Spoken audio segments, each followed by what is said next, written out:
चीज़ और मैं बोल दूँ, अभी तो बोला है वहाँ।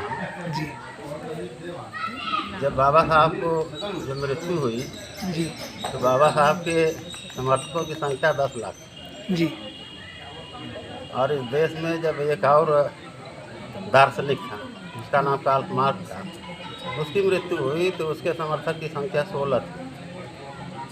16 समर्थकों ने कार्ल मार्क्स की विचारधारा को पूरे दुनिया में फैलाया और आधी दुनिया कार्ल मार्क्स की विचारधारा के मुट्ठी में कैद हो गई। और बाबा साहब के 10 लाख लोग क्या कर रहे थे? बाबा साहब के 10 लाख लोग जी अगर वो बाबा साहब की विचारधारा को फैलाते तो आज ये संख्या 10 करोड़ होना चाहिए, जी जी लेकिन फैलाए नहीं।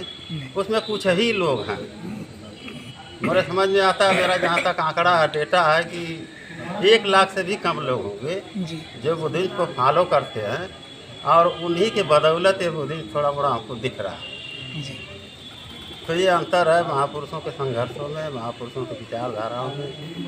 विचारधारा को जानना जरूरी है। विचारधारा जानेंगे, चाहे बुद्ध की हो, चाहे फुले की हो, चाहे साहू की हो, जितने भी हमारे महापुरुष, सारे लोगों की विचारधारा को मैं अध्ययन करना। जब अध्ययन करेंगे, जान लेंगे, तो आप खुद पहले परिवर्तित करेंगे अपने आप को, तो दूसरे लोग अपने आप को परिवर्तित। जी मगर सर, जो पहले के जो थे वो बात अलग है, मगर इस समय तो जो हमारे बहुजन महापुरुषों का जो विचारधारा है तो बढ़ना चाहिए पहले की अपेक्षा।